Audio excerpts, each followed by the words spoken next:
Good morning, everybody. So, nice reversal day yesterday.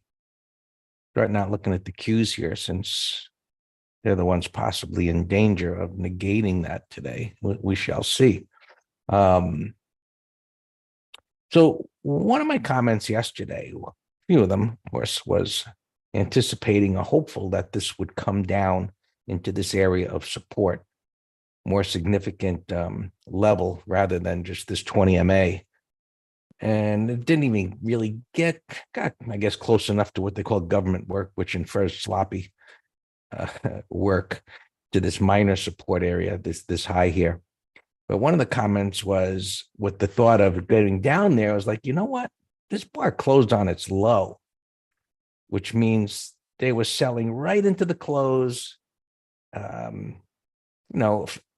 Pretty confident that it would go lower, bearishness, wanted to get out, and sometimes that creates a turn, wind up happening. And it was pretty whippy early on. If you remember yesterday morning, it was pretty wild for the first, 20, 30 minutes or so, whipping back and forth. Eventually, it worked its way out of that mess and rallied up into resistance. So we had that turn. Let's just call it minor support. Ideally, it would have come down here, but it pushed up to resistance. And so now the idea is, can it go sideways there and work its way higher? Because it's at this congestion area. But the news on the semiconductors, which was very strong yesterday, and I think they're in danger now of negating. And you see the cues are down here, NVIDIA was down, and all the typicals. But one of the things to be looking for, we'll see how the day ends. Let me back up for a second.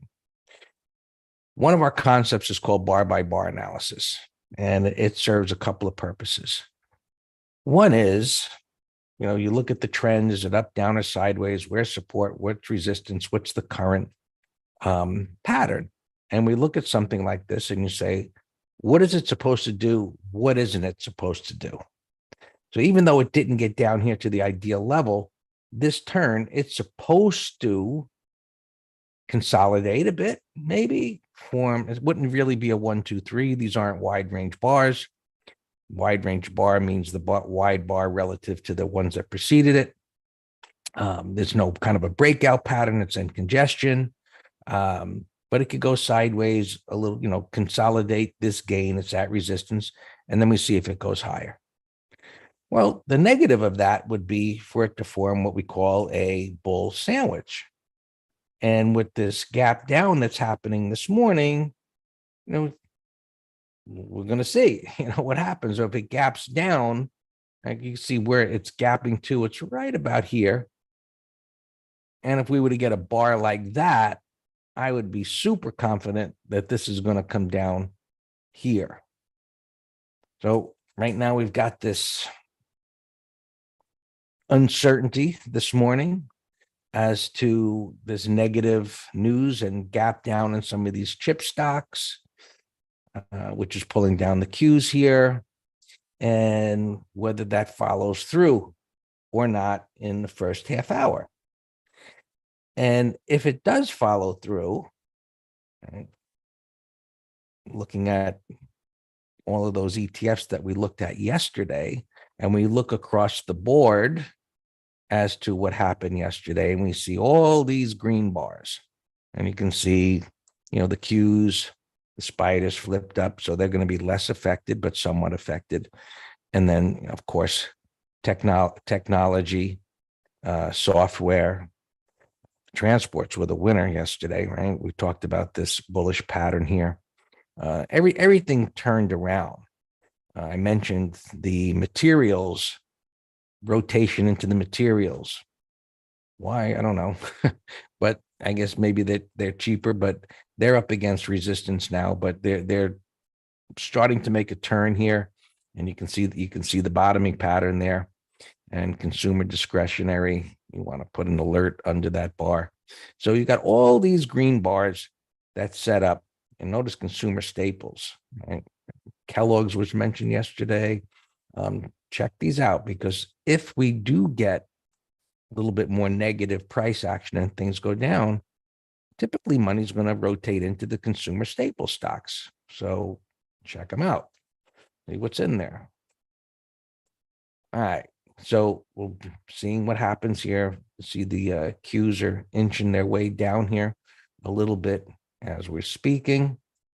You can see the futures starting on the red bar. And notice how this forms. Right?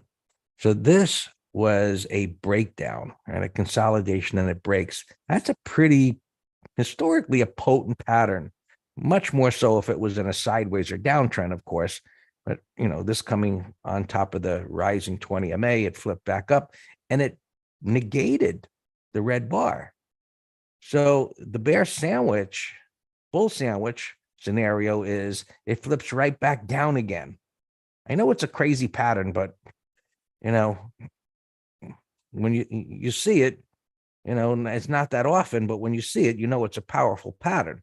To be flip-flopping like that, and it tells you about uncertainty amongst institutions and traders, but it also says that when we're looking for some corrective price action because of what we discussed, the run up, the resistance, quarterly options expiration, all of that stuff, that major theme is still in effect, and prices need to work their way down to a more significant support level where buyers are going to become more aggressive. So we'll see how today shapes up based on that.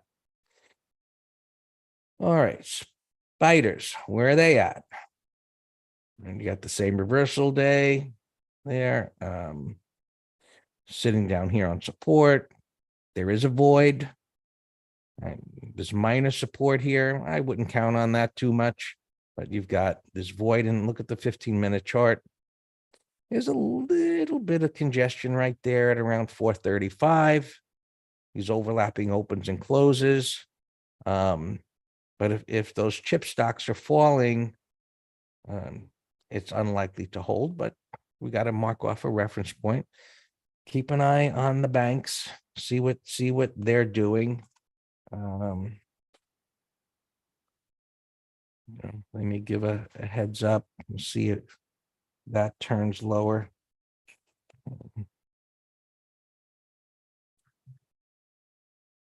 These regionals that are weak, they had this deep retracement. They're just hanging there today. So, and I'm saying that because the chip stocks are going down and the banks start to get weak. Well, odds are the day is going to start weak. And of course, we'll look at our internal market gauges throughout the day and see where they guide us.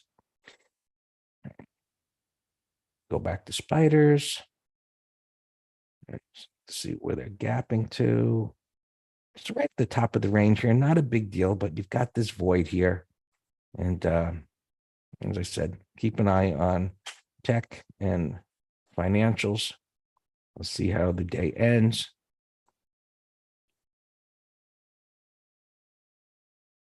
Not a big deal so far. Any news? Powell's talking today at 9:30. So keep that in mind. I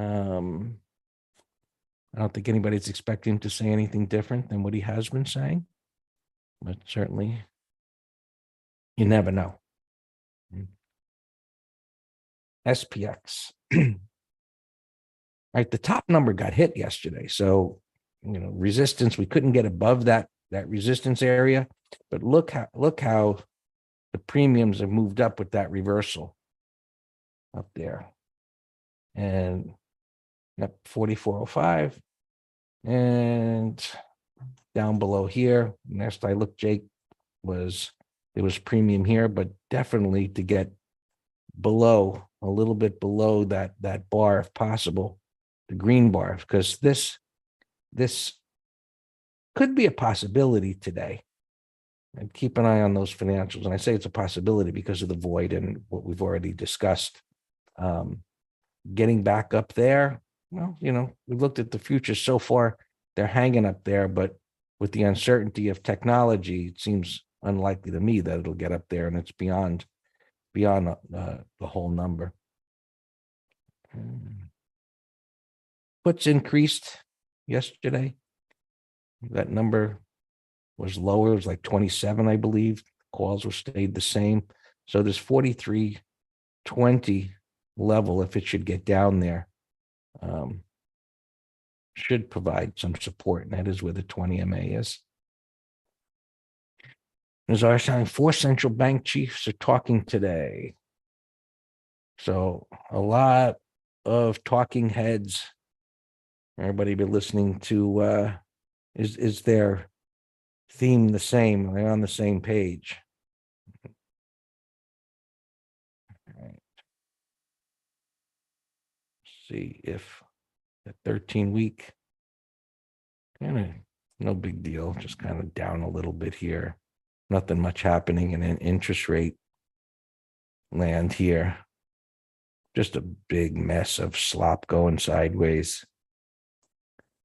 Just basically communicates stay away.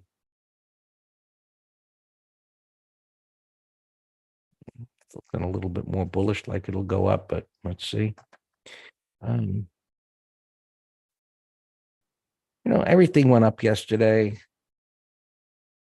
I think, just thinking, there's a look, it came down hard. The depth of retracement is deep. It's here, but this retracement, this 3-bar retracement, is a positive. The angle of retracement, how this came down, and the depth of retracement is a negative. So you got two concepts here, and you have to understand that. So we just look at this pattern in MT Live, which is today at 12 o'clock. Be there if you're not busy. We look at this pattern, and it's one in which, as we just looking at this, we say, call it what you want, it's going to go up. But you have to put in the context of what's to the left and how it came down.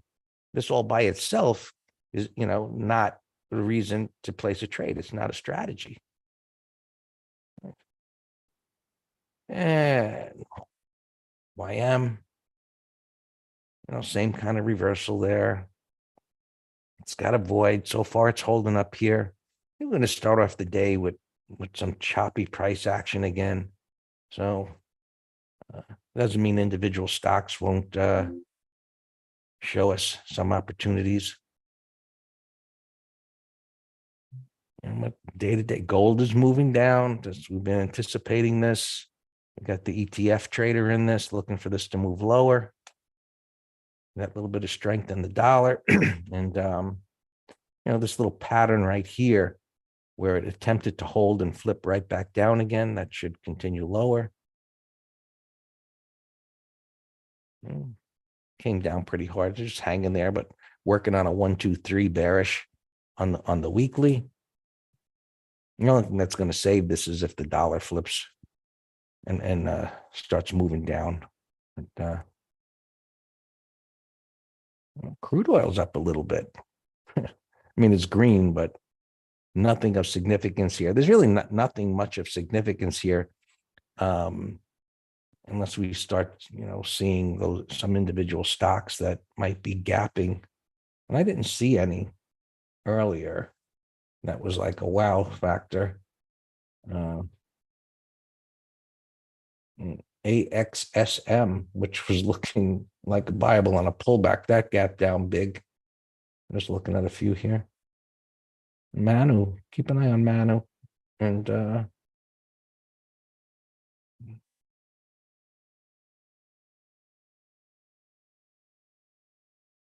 Overstock might keep going. Anyway, Dan will check those. Bitcoin down a bit, but in the context of a trend there, no big deal. So some concerns after yesterday's bullish day, whether they can follow through or not, we'll see. And some choppy action anticipated until the markets, see how many of these chip stocks, if they keep going down or not. This was gapping down below those 2 bars. So it's right at the low there. So that's not a good sign. But there you have it. We'll see how it unfolds, and of course, day to day. But that's my bias for today. All yours, Dan.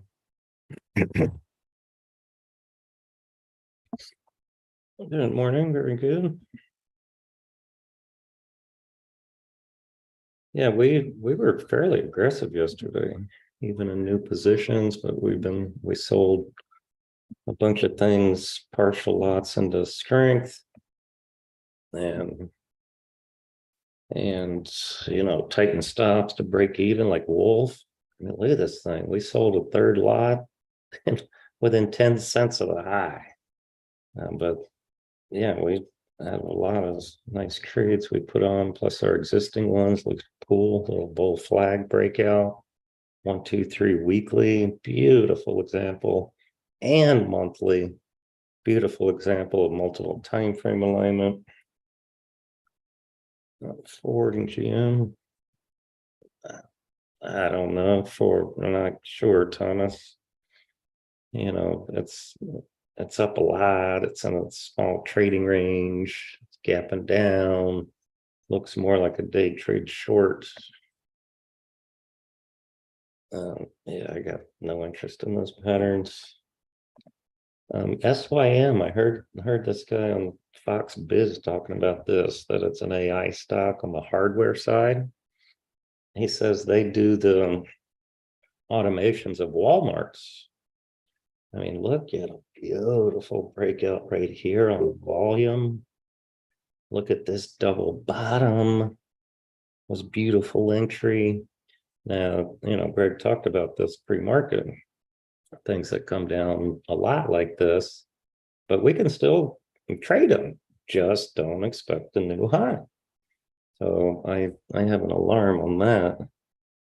I mean, there's a number of examples that have come down hard. Here's another one that's pending actually in our VTS. Came down hard, hasn't triggered. It's creating support over time on the 50, but this could very well go down and then go down lower. But the trigger is over these two topping tails. Box is another one on my list. Came down hard, but I got a huge reversal area here. I just don't expect a new high. I just expect a 1 to 3 day bounce. Raul, Intel long.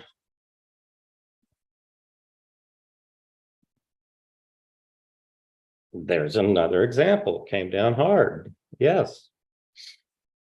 But see, now it's gapping. I would be suspect of semis here, but set an alarm.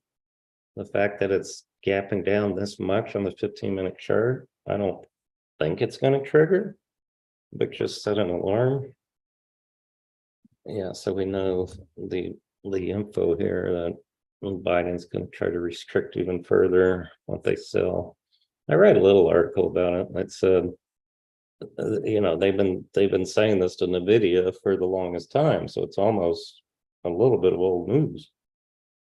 And like NVIDIA said, look, I designed a different model, the A700 instead of the A1000, to give to them that meets your rules. So, politics. So, AMD is the natural cousin to look at. 107 gapping to yesterday's low. There's just nothing to do with this right now, except because I still have a void here. My bias would be if it can't bounce 30-minute low on day trade. What else do I got here? Vive got a downgrade, I think. I mean, I don't know if there's any other news, in my opinion, for this to be gapping down. $7 on just a downgrade seems kind of ridiculous. Otherwise, but for the gap down, that was a bullish consolidation. So that got whacked. Maybe we can do a call spread. This fun good thing is just a inverse kind of fang. Here, I'm gonna put that as one of my FNG.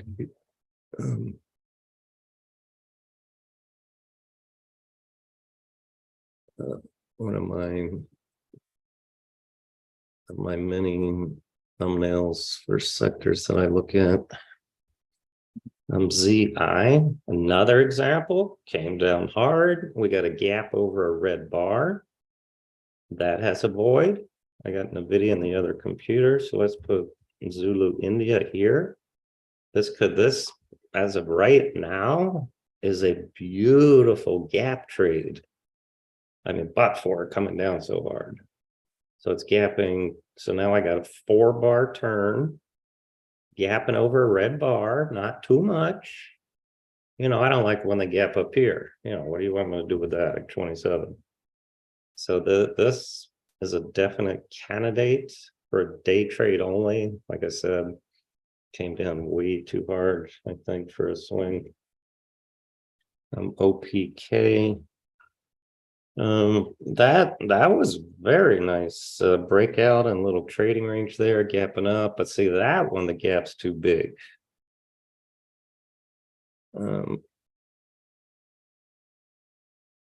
Gap's too big. I think they have some deal with Pfizer or something. All right, SMH. So this one's not, the sector's not gapping under the low, which makes total sense. I don't think NVIDIA, even though the 100-pound gorilla, I can't imagine it would cause the entire sector to gap under the lows, but eyeballing is bearish, greater than 50% into that bar. What company was it yesterday? Not Ilsid. I don't know. There was some EV company filed bankruptcy yesterday.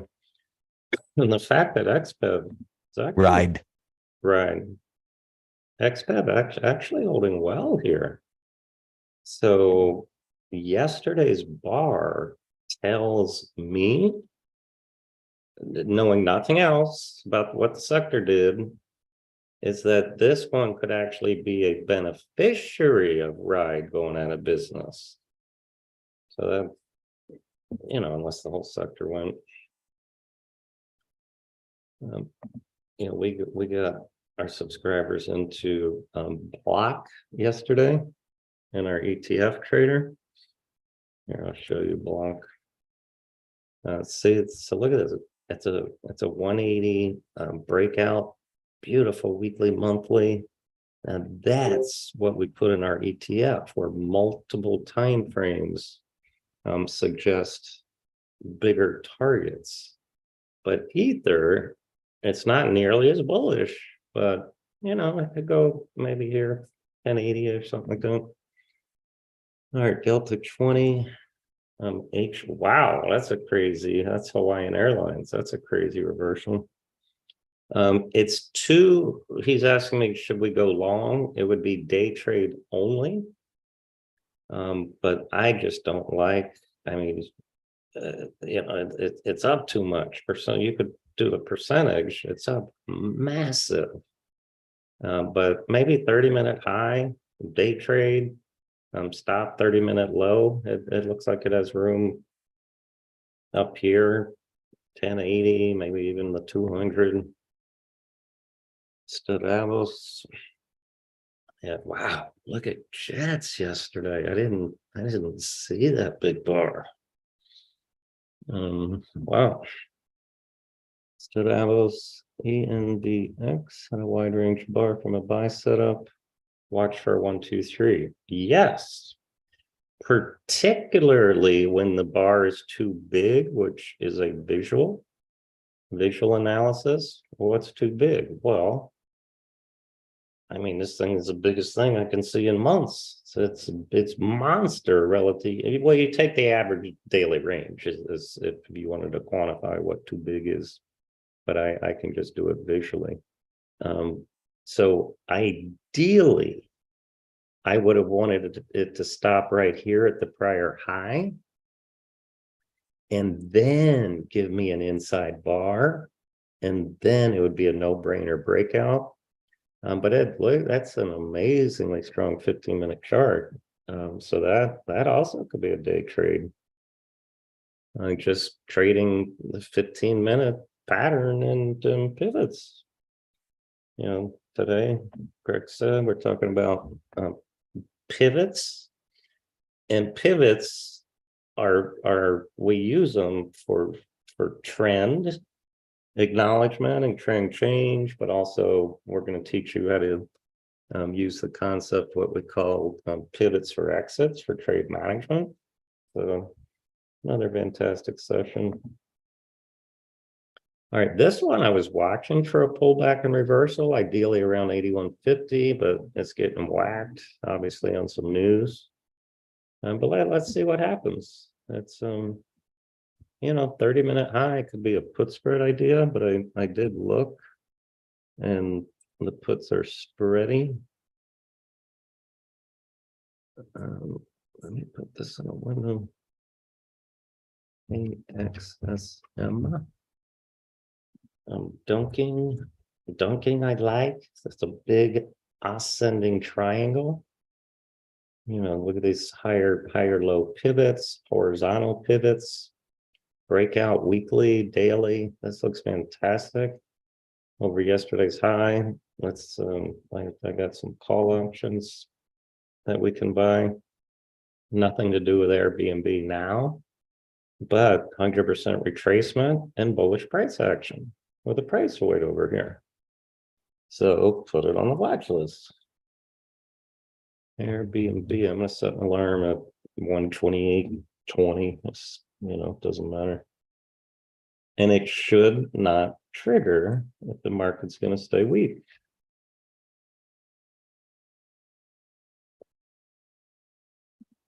Charlie Papa. This is a railroad. This would have been a beautiful pattern just to trade a continuation, maybe up to like 82.50 area. But it's gapping down for some reason. I don't know why, and I don't care, but no pattern now. Look at this Redfin. I had this on my core long list. Look at that monthly. And I took it off my this happens to me so often, and I'm sure it does to you too. I was stalking it on this breakout for my entry, and then it got whacked, and then it came down and did this, and then I took it off my watch list, and so I missed this breakout yesterday. So the moral of the story is when you have conviction of a pattern, even if it short term gets a little wiggy, don't forget to set an alarm. I mean, I should have just set an alarm at 1090, see if it can get deep into resistance and then see what it looks like, and then I wouldn't have missed it. But that, I'm guessing that rallied yesterday. We did get into core yesterday's Zillow, same real estate sector. So we break out daily, weekly, monthly. So we're in that. Had a nice first day of our portfolio. Hey, ice, baby. Daily, weekly, monthly.